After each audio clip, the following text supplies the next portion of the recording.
Desperados 3. Is it Worthabuy, guys? Is it? Let's read the words of the developer. Desperados 3 is a story-driven, hardcore tactical stealth game set in a ruthless Wild West scenario.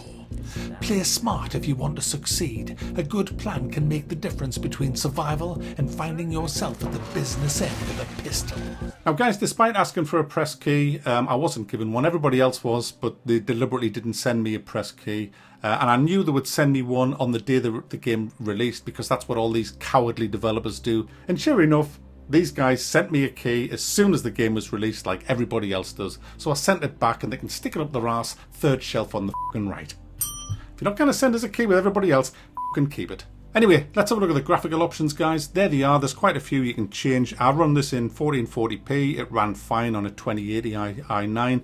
No problems whatsoever, no frame drops. If you do have any issues with the graphics, you can turn a few of these down, it's no problem. Graphically it looks nice, it's pleasing to the eye. We're not going to get a microscope out and look at it like some kind of freak child. I mean, it just looks the way it looks, it's fine. You know, it looks fine. It's fucking fine. Alright. Sound-wise, it's got a great Western soundtrack. It does feel very atmospheric when you're playing it, especially when you hear all the Clinton, you in there, Clinton, you son bitch. You know, you hear all the, that was a bad accent, but when you hear all the Western accents, you know, it's really cool. The sound effects is good as well. The thwacks, the thuds of knives and bullets and knees to the bollocks. It's really, really nice. But how does it play? That's what we all want to know. How does it play? Well, guys, it's primarily a stealth game, this. You can go in guns blazing like an arse, but you won't last long, especially mid to late game when the levels really ramp up. I mean, essentially, guys, this is Commandos. This is a very, very...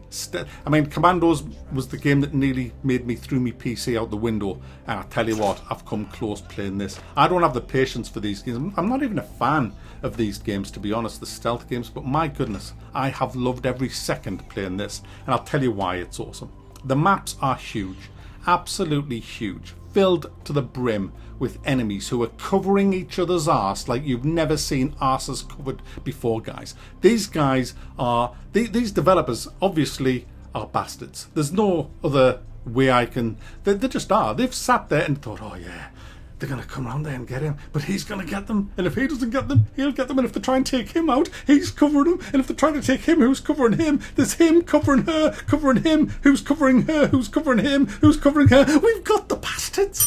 That's the kind of voices that you'll have heard probably in the development's office as they were actually creating this game. It makes you sit back and scratch your head. You'll think you've cracked it, then all of a sudden you die, and it's like, oh my goodness. And you just, this is why the levels can take onwards of a couple of hours just for every level. Once you get past chapter 1, which is kind of a tutorial, you haven't even unlocked all the characters on chapter 1. It's when you get into chapter 2 that this ramps up. I've played it all on normal difficulty, and it's really, really brutal, but so damn satisfying, guys. I've never felt so satisfied playing a game for years. So hats off to the developers for that.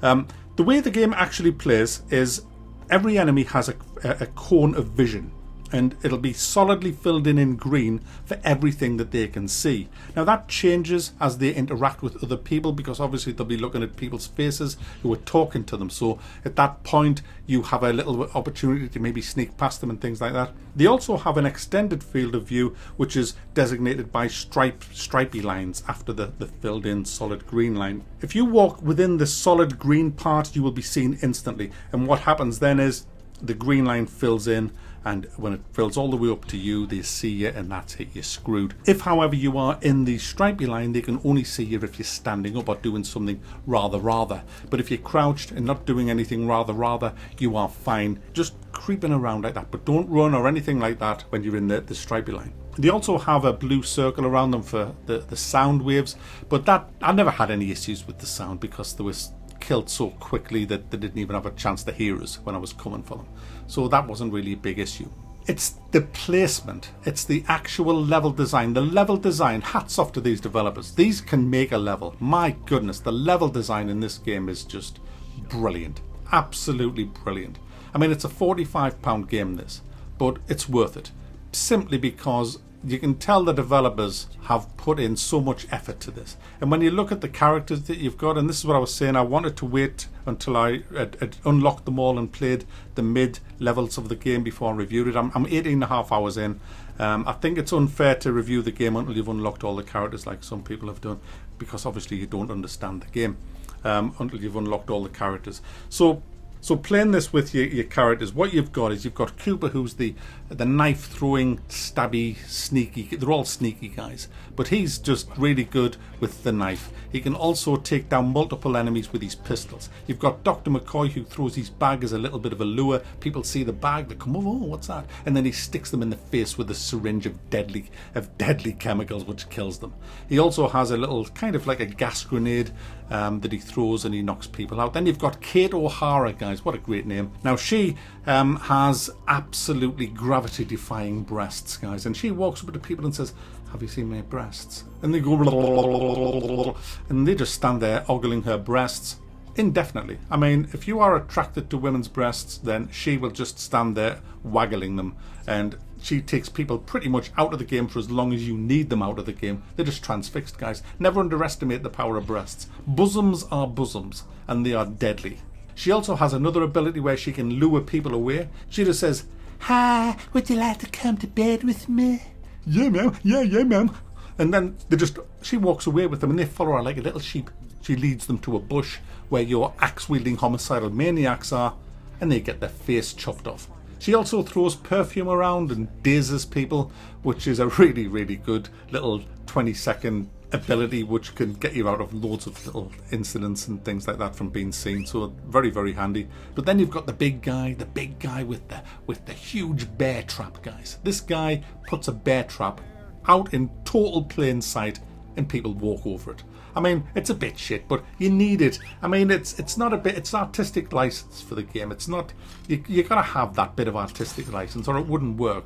And it's essential that this guy's traps work because he's a big player in the game. He puts his trap down, he whistles, and people walk into it, and boom, that's it. Not all enemies are affected by lures and traps, and also by bosoms, so you have to be careful. You have to be careful who you're trying to set up. But guys, the best character of all is Isabella.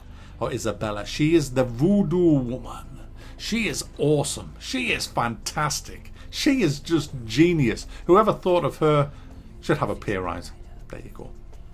This woman, right, she can sacrifice some of her own health, which she can also put back by eating these ginseng things and get it back. But she cuts into her palm, and she can then use the power of the blood to take over somebody's mind and completely control them. And have that guy that she's controlling walk up to somebody else and blow their brains out. I mean, it's just insane. It's insane. She can also fire darts at people, and if she fires them at two people, they become linked. So if you do damage to one of them, whatever damage you do, it's done to the other as well. So you can take 2 for 1. 2 for 1, guys. 2 for 1 on your plums, love. 2 for 1. Like, what are you doing 2 for 1? Stop. She's great. She also has a little cat that she can use to distract people as well. And when you have these people together, guys, in a team, oh my goodness, one complements the other, and you're just looking at all the different ways that you can maybe go about doing certain things. But like I say, it's very, very hard. Some of these missions have taken me over 2 hours to do. Really, really hard. The early ones in Chapter 1, you can pretty much do them within half an hour to an hour. But once you get into Chapter 2, it becomes different. It's a lot harder. I've been playing it on medium difficulty, and I found it brutally hard, but pleasurable at the same time. And I think one of the best things about this game is Showdown Mode. Showdown Mode is when you press the shift key on your keyboard and everything pauses. You can then select whichever characters you want and select moves for them to do. You can do it for as many number of characters that you are controlling, and then you can either press an execute button, which will instantly make them do all of those things, or you can press continue, which just allows the game to continue because it's all in real time. This, if you click continue, you will have an execute button on your screen, and when you press it, everybody will do what you've told them to do. It's fantastic. You can set a couple of people up in an ambush situation, ready to take out some guys, and then you can control the last one. And then when you need the other guys to move, you just click it, and then bam, everybody gets taken out, taken down. It's fantastic, absolutely fantastic. If you're seen doing anything like this, you will set off an alarm and loads of guards will come on and make your life even more hell. And I'm happy to say, guys, throughout my gameplay, I never set the alarm off once. That's a total lie. I set it off loads of times, but I save scummed my way back to not set it off. And save scumming is actually part of this game before people start crying. In fact, you get a warning if you haven't saved the game for a minute. If a whole minute goes by, the game's like, you haven't saved the game for a minute. Are you insane? And then if you don't save it again for another minute, it's like, hey mate, are you fucking mental? You haven't saved the game in 2 minutes. Who are you? Who fucking Dini? You can switch that off. I kept it on because I needed reminding, because the amount of times I fucked up and died and then had to go back and redo stuff that was really, really hard the first time, it happened a lot, guys. So there you go. Desperados 3 is a fantastic stealth game, best played on a mouse and keyboard by a freaking country mile it is. It's just brilliant on a mouse and keyboard. It's games like this that make me thankful that I actually have a PC, and thankfully that I have a good keyboard and mouse. So if you want to play a really brutal, stealthy game that's going to give you hours and hours of pleasure, I mean, you can't really see how long this is going to take. I mean, some people have said 25 hours, some 30. It's all relative to how good you are and what difficulty you are in a game like this, because it makes a huge, huge difference. It's £44, guys, and it is worth a buy. You can, however, get it on Green Man Gaming if you click the link in the description. It is 22% off there, guys, if you use the special code DE22 when you go to checkout. So there you go, the things I do for you, guys. The things I do for you. Hope you enjoyed that. Definitely worth a buy.